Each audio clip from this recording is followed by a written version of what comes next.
is Rafael Martinez Ona, engineer that has been active since many years, working for Technaton in the domain of NDE, mainly devoted to the development and also of NDE techniques for in-service inspection, mainly on the nuclear power plant, on the nuclear energy industry.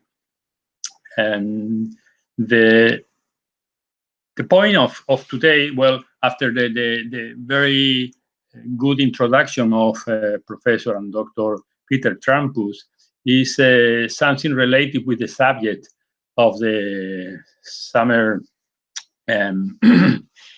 summer series of lectures. This is dealing with the requirement for NDE performance. There are too many subjects involved in the presentation, and they are really very broad and difficult to present in detail in a very limited quantity of time. And then I thought, and this is the main objective of my presentation, is to concentrate on the main concept of the different subjects I'm going to present. I think that maybe for all of you that came from different specialities and subjects, could be difficult and to go into detail, or I don't know exactly how to present just in few time. And then this is the reason why I prefer really to concentrate in what I call the concept, really provide you some easy understanding of the reason that is behind my slides. Therefore, I will just, let's say, there are three big subjects in the presentation. The first one is really a little introduction, really to comment, to underline after the good detailed reflection of Dr. Trampus on relationships between the structural integrity and NDE. And then I will talk about the ultrasonic methods and techniques. Particularly, I will for really concentrate on provide some concept.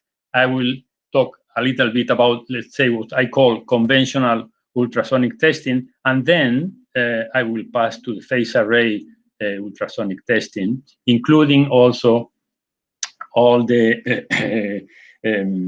time focusing methods and full matrix capture. And I will conclude with what is written downline inspection qualification. Well, when when we are going to work on the structural integrity assessment, what we are trying to do is to collect some data about what is the existing condition of the structure. In order to do that, as has been explained before, NDT methods are a powerful tools to do that. Among all of those are important, but generally speaking, ultrasonic techniques are very common methods because it's a volumetric method and could provide information and extract information from the different structure or components that have to be assessed. And this is the reason why it's very much used on the different structural integrities examples and applications. In that sense, and also I was inspired by a previous article of Peter and Vera Christel about what are really the needs or some what NDT could provide for the benefit of structural integrity. Of course, has been. I'm not going into more justification, but NDT could provide defect detection capability to detect defects. Also, just to measure and knows the sizing of the eventual defects.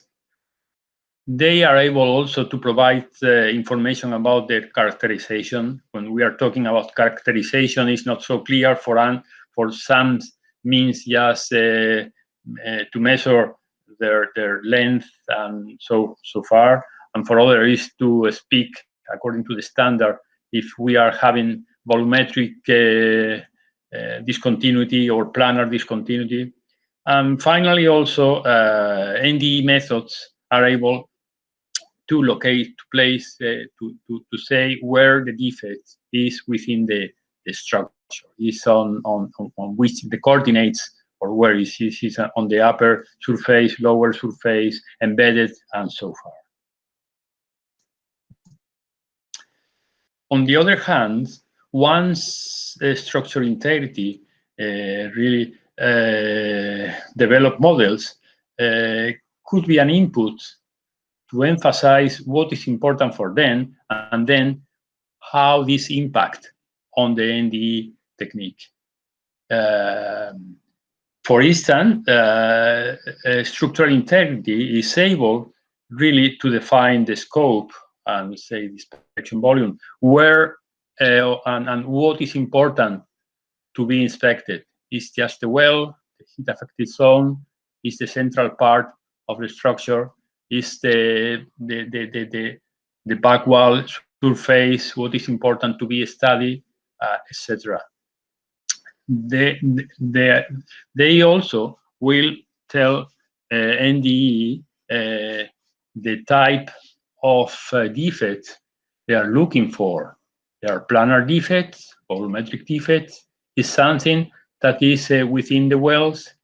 What is their size? What is the maximum admissible length or through wall extension? What is the accuracy they would need to make proper calculation? Well, all this information is an input to the NDE method from the structural integrity. And more, for instance, also what is the cadence, or what is how much time or hour of operation is necessary to inspect the particular joint or component on the structure. And regarding the other issue that we are going to comment is the UT technique. We could say that more and more people is talking everywhere about phase array ultrasonic techniques. Well, why is so in that mode?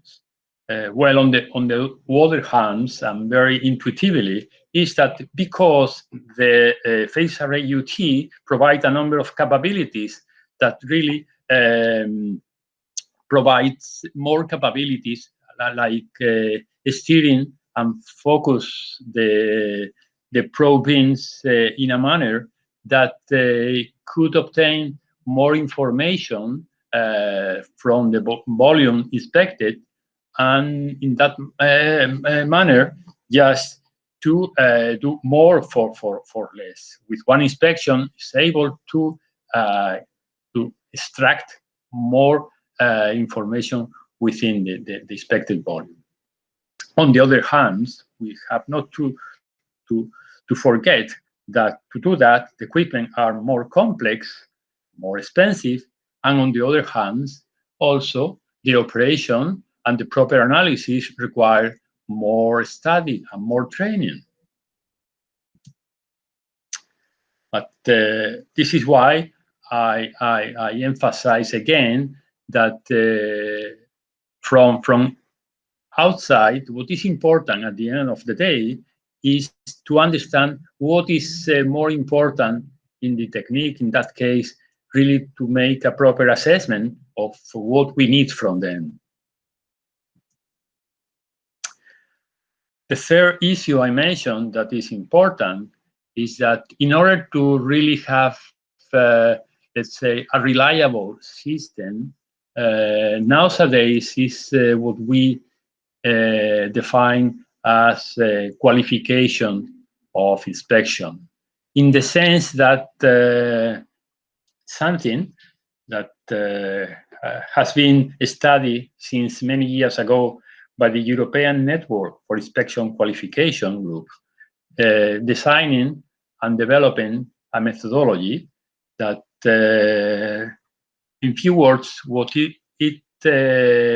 inspection qualification means is that to do a systematic assessment in a manner we could have a reliable system, saying that the system is capable of achieving the required performance, and very important, under real inspection conditions. We will comment just in a few minutes that along the evolution, at the very beginning, sometime when we do preparation test, we, let's say, simulate or we prepare the test without taking into detail all the aspects that we will find later on reality. Imagine that we are inspecting a pipelines, and well, we do test in the labs at room temperature 25 degrees and very clean ambient, humidity 60%, and so far and so on. But then later on actual situation in North Canada or North Africa, the situation, could you imagine, is rather different regarding temperature, humidity, accessibility, and that has an influence on the human performance and also sometimes even on the techniques. So for that reason, qualification is important. Well, to summarize, we are talking of just two big issues. On the one hand is structural integrity, and the other one is NDT, that are some relationships. Structural integrity just is responsible or has assigned to formulate requirements, and with these requirements, NDT could provide the capabilities. Then, from the sort of available techniques, the expert have to develop or pick out the most adequate ones. And then finally, what we have to take into account is to qualify the inspection system if we really like to have a high reliability of the inspection. Well, you might know that ultrasound testing are oriented to inspect a metallic component or any other type of material, just in two phases, that detection and sizing. But nevertheless, as also pointed out, there is a number of factors that influence the performance and reliability of inspection techniques. And therefore, to do a good, to develop properly whatever we have to develop, or the inspection, is necessary, first of all, to do a good definition of the problem, a good specification. Also in the terminology that the inspection qualification of any, I will mention, is called input information. With that information, we are ready really to define or to develop a capable technique for the specific problem we are posing. When we are talking of influencing factor, we like to say that, for instance, what are the material of the component? Is isotropic or anisotropic? What are the property of material? We will have skewing of the beam propagation, scattering, a big scattering. What is the attenuation? What about the geometry and structure of the material, what is the profile of the base material or the heat affected zone, on characteristic of the well, on the surface roughness, what is the profile, the access, environmental condition, and the same, something similar for the characteristic of the defects. What is the morphology? Is branched? Is planar? Is facets? Where is the size? The position, etc. Is manufacturing defect? In service inspection defect? As I said, that ultrasonic inspection is a two-step process.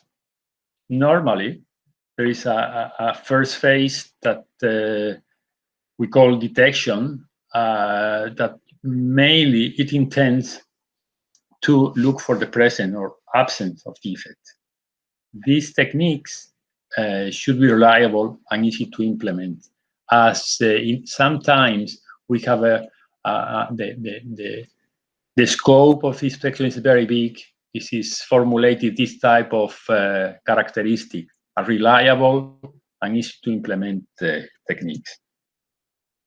And after that, once I completed the detection, we go to size.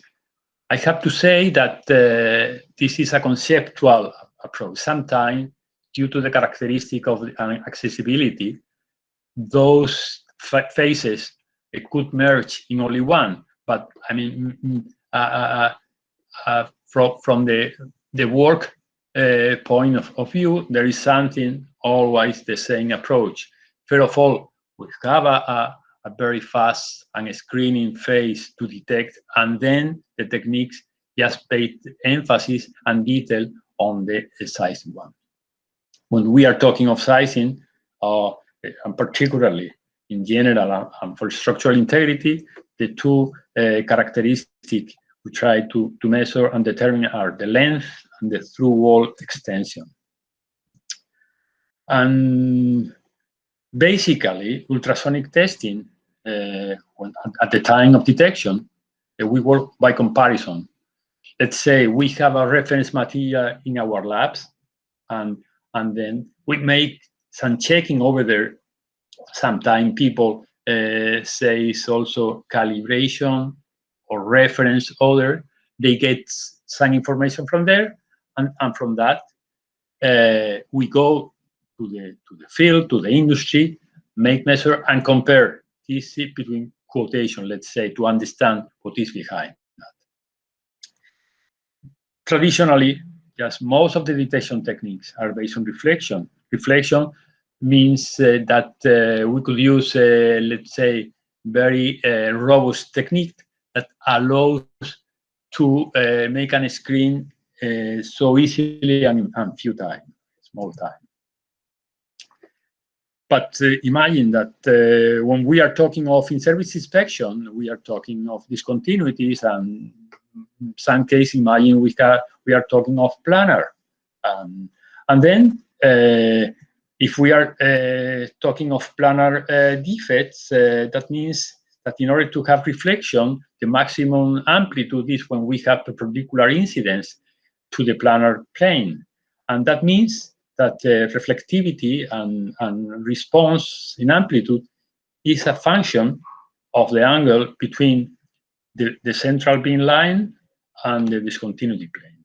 That's something important, as you will see on the use and analysis of ultrasonic techniques.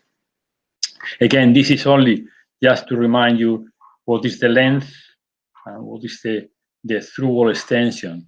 And this is a representation of, let's say, what we call for automatic inspection, the raster we use with the ultrasonic probes, and the typical names we use for representation of the UT data. The plan view is a so-called C-scan. The frontal view is what we call D-scan, and the lateral view or side view is the B-scan.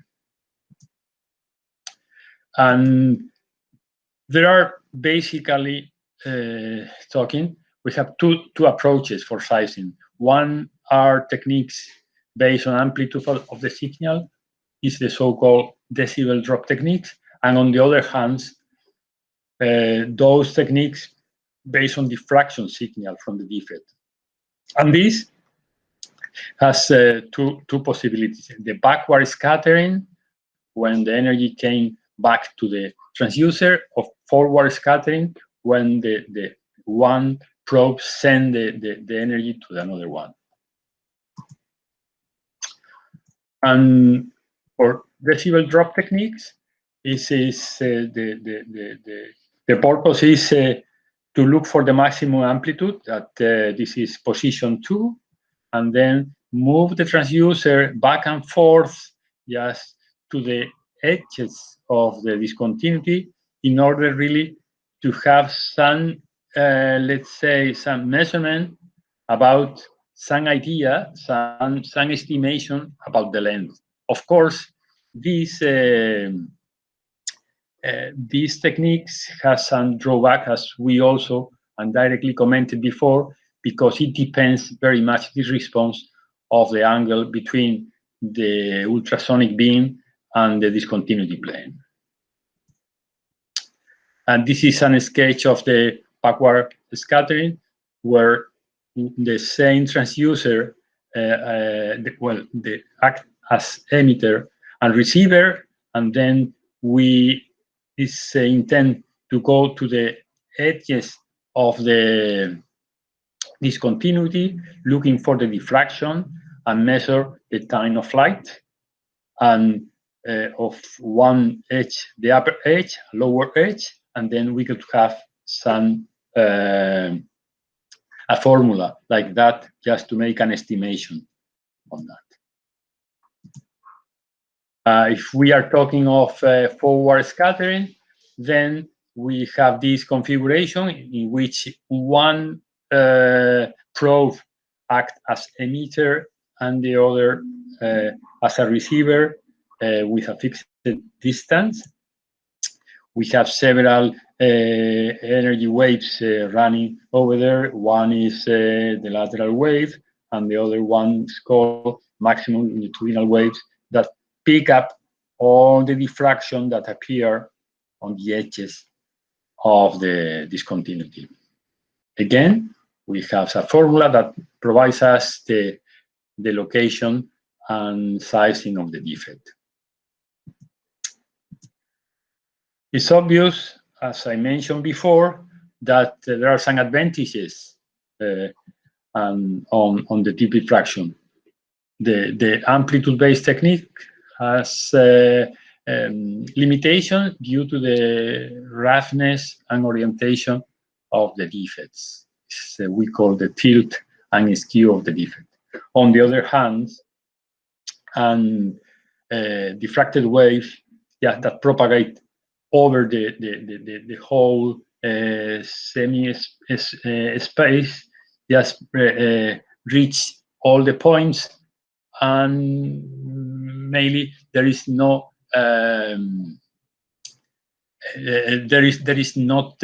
difficulty on having the real position coming from the diffraction edge. Nevertheless, one of the limitations or drawbacks is that diffraction energy is much less than reflection energy, and sometimes the signal to noise ratio is not so high to discern clearly from the background noise the diffraction energy.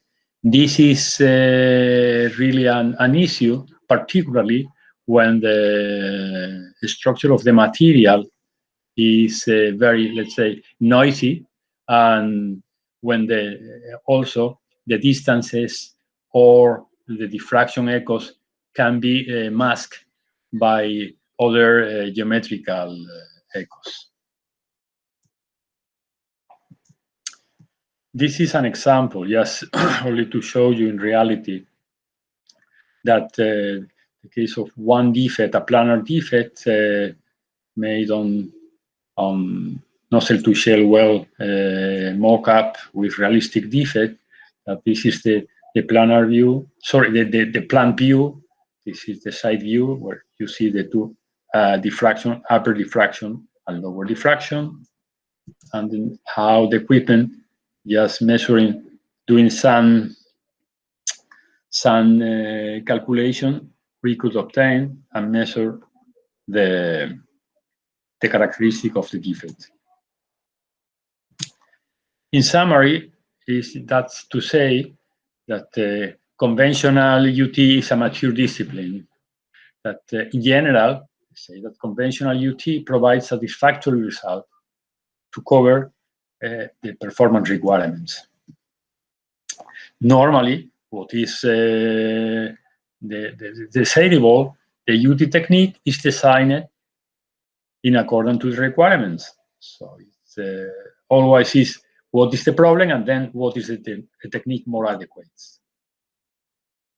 Nevertheless, also as mentioned before, sometimes the techniques are not able to provide all the capabilities that are demanding. And then this is the reason why from these conventional techniques, we go to the phase array UT. Of course, the motivation is that the phase array technique provide more inspection capabilities, and then in general, that an opportunity that is very positive, really, to do more for the same inspection, more capabilities, more angles to inspect, more focus, and then that could obtain more information. Yes, with only one phase array probes, we are able to produce different angles and different focus. We avoid to moving probes for scanning. So basically, is the picture I put in here on the left-hand side. You could see to inspect this well, you have to move the transducer from the very short distance to far away to cover the whole thickness. On the other hand, with one phase array probes, you are able steering the beam to cover the whole well thickness without moving. There are more cases. For instance, sometimes we have complex geometries and allows to optimize the beam angle and focusing. Imagine that individual probes, standard probes, has a fixed angle, imagine 45 degrees or 60, and then with phase array, you are able to move from, let's say, 35 till 80 degrees, and then you are able to check what is the response of the structure to not only 45, 60, or 70, but just 38, 40, 42, etc., etc. That is sometimes beneficial. Well, that phase array is based on wave physics. Imagine when you are in a pond with quiet water and just drop a stone, you see some waves just floating and moving on the surface, lake surface. Well, this is to say that when two waves are in phase, they reinforce, and on the contrary, when you have two waves in against phase, they cancel. So, and this basically this is the principle, the motivation why does it work. Imagine also that was very, let's say, useful techniques for radio astronomy since the 60s and the 70s, that to focus the energy and go to the whole universe, they make an array of antenna from different observatories, and just they launch the pulses, just controlling their face, and they are able really to focus the energy at, imagine, 20,000 and 1,000 kilometers away. Well, that technology has evolved very much in accordance with the digital technologies. And this is why in very, let's say, few years, let's say in 30 or 20 years, they start to be a tool and equipment from the lab, and nowadays are really reachable to the industry. Conventional probes have only just one piezoelectric element that see with their beams, the characteristic of their beam are fixed and inherent. But in the case of phase array, we have many piezoelectric elements, and what the equipment does is to excite every mono element controlling their phase. Doing that, just we are able to have different beam propagation. There are many types of phase array. The so-called sometimes 1D are linear array, and but are able to steer and focus the beam in one plane, or 2D that are able to steer and focus the beam in half semi-space. There are too many materialization of the probe types according to the geometry and the specific problems, and this is how you could see that with some of those convex, concave, also mention Peter Trampus, like flexible arrays that are also very adequate for a particular problems, or as the conventional technique, we could have dual linear phase arrays, and so forth. There is a parallelism with the conventional probes. They can be straight or angle beam with wedge or delay lines. Is something similar regarding the frequency. Typically are from 2 to 10 megahertz. The number of elements also varies according to the application, but on the shelf you could find from 16 to 128. The larger the number, the better the focusing and the steering, but also the larger the cost. And regarding the size of element, there are three main characteristics. One is the pitch, it is the distance between two consecutive mono elements. The other important feature is the width, and the last one is the aperture, the total aperture. This is the total length that also you will see influence many performance. Again, basically what we are doing with a phase array probe and then equipment is to have individual channels that on which we could control the excitation pulse. And every line has time delay and analog to digital converter and circuitry and so forth. If we are able to control, as mentioned, on a established manner, we are able really to control the size and position of the beam.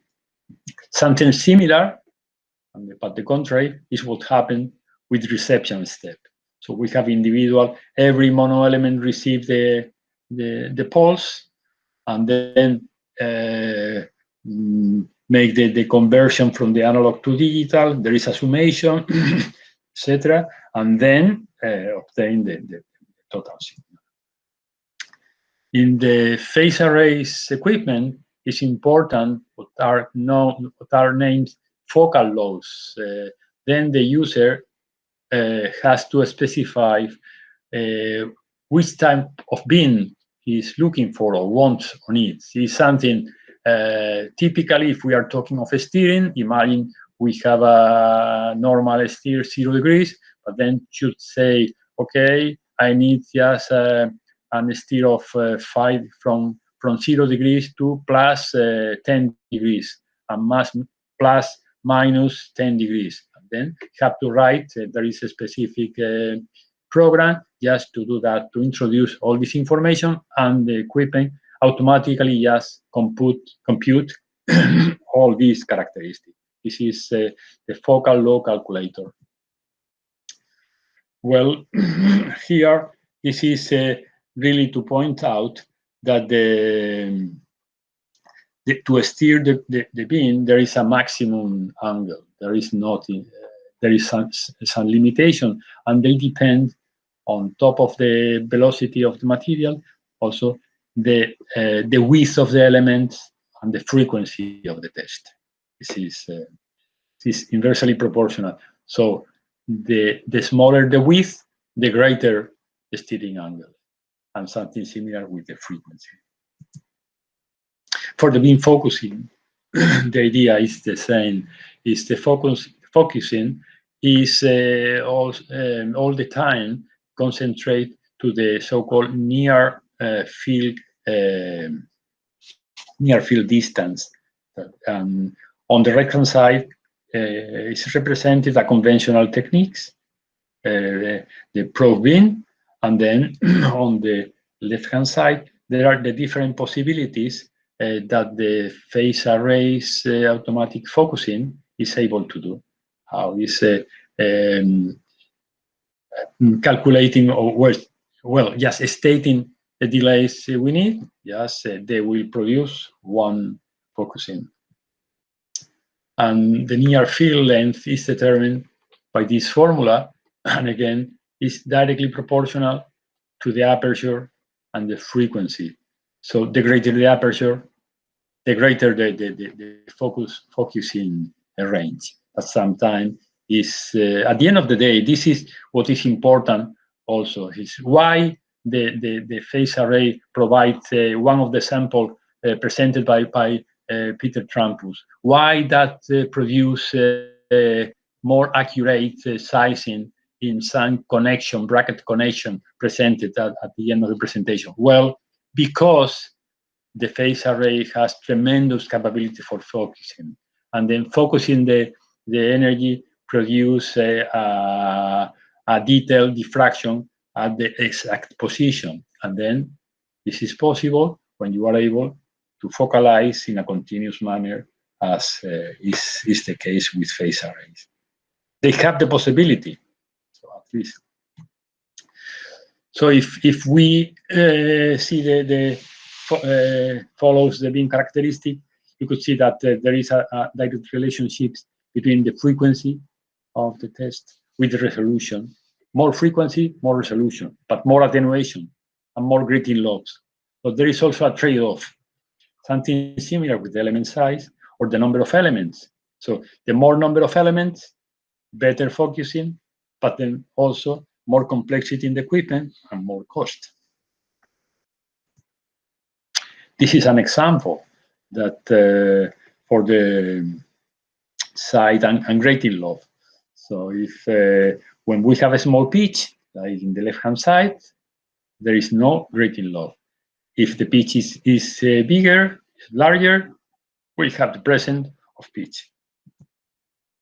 Again, to summarize, is at the time of selecting the phase array probe, we have to compromise between these three elements: the pitch, the element width, and the aperture. So it's again, I will not repeat, but again, just the transducer selection is driven by the application needs. Just a few words about the why is the also demand, or also so popular, or so interest on total focusing method. What's TFM for? Well, it is for the objective of improving the phase array images. So it's, we are using the phase array conventional sectorial image.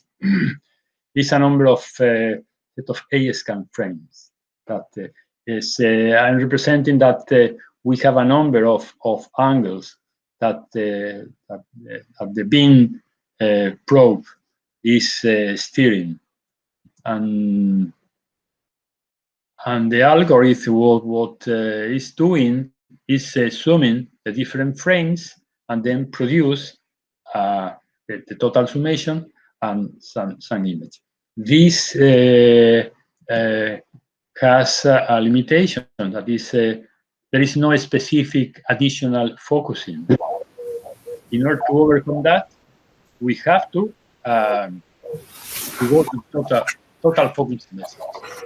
And so in order to do that, TFM requires two main things. One is the so-called the full matrix capture, that are a set of fundamental waveforms, and also on the other hand is a number of focal lobes for each pixel position.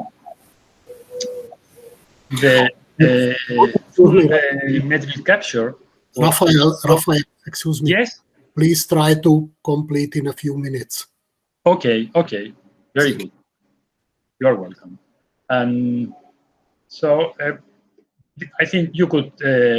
This is to say that an order of the magnitude that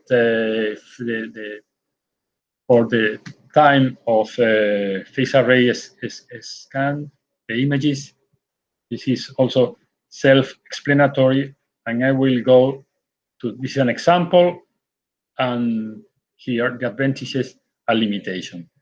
Well, I just say 3 minutes to say about inspection qualification. So in the 70s was questioned what was the reliability of the techniques in the nuclear sector in regarding the applicable standard. So they demonstrate that there were some programs circulating test block with implanted defect that by several laboratories. They found that they were okay, but not very effectiveness. There were some improvement in successive programs, and everybody said that was necessary to do some performance demonstration. In response to that, USA just ASME code draws the Appendix A to do that. And there were some organization, the nuclear power plant just established a center to do this examination before doing the use of this inspection in the plants. And in Europe, the European Union started to work on the NIC, and they draw a methodology on 1995, and also that is available if you are interested to see. And then again, inspection qualification is in the sense that I mentioned before, that basically so the NDE system has a three-part inspection procedure: the equipment and personnel, and then qualification is based on practical trial, but also on technical justification. This is required, that there is an input information at the very beginning before qualification that give you what is required, the specification, and then how to prepare inspection procedure and technical justification. Then these are the qualification start by approving and studying nuclear power plant this documentation. Then the qualification body, they say, once they are accepted and okay, they start to do the practical, to perform the practical demonstration, and then with all the established requirements. This is also explained in the any document I mentioned. And this, I like to point out that there are three main benefits or particular, three main concepts that are very important. One is the so-called input information. That is the information that should be available prior to start, and typically include what all these written there. What are the characteristics of the component, of the postulated defect, inspection qualification, inspection performance, and so forth. This is an example of what I mean by what is input data. If we don't have this information, input information, we will not do a good exercise. This is Then the other important issue is essential variable. What is an essential variable? Are those variables that have to be recorded because if you change the performance of the equipment. And this is an example of the essential variable. And the essential variable just are related, appear in everything, in the inspection system, in the defectology, everything. But you have to define all this. If you don't define that, you will not a reliable equipment, a reliable result. What is technical justification? This is the third key element. Is a document that assemble and compile all the evidence on the inspection that have to be. And then here there are three main. This is the typical content, but the important thing of the technical justification is you have to do some analysis of the essential variable. Why we are selecting this particular parameter, and the so-called physical reasoning is a qualitative assessment. Why I have to use this angle, 45 degrees, or a certain technique. You have to explain for the reason for that. And lastly, is just the review of evidence. All this evidence is enough to satisfy the problem I have to. To conclude, just I like to say that inspection qualification is really a must. You like to assure the reliability and satisfy stringent requirements. The ENIC methodology is really very helpful, and I will highlight that these three main questions are very critical and relevant: essential variable, input information, and technical justification. Also, of course, I have to say that the phase array UT is a powerful and versatile technique. But again, we have to start from the very beginning. We have to have the input information that specify what is needed. With that, we are able to define or to develop the NDE technique. Once we have the technique, we have to understand, identify the essential variable, and having the essential variable, we have to construct the document, the technical justification that will support our work. So thank you very much.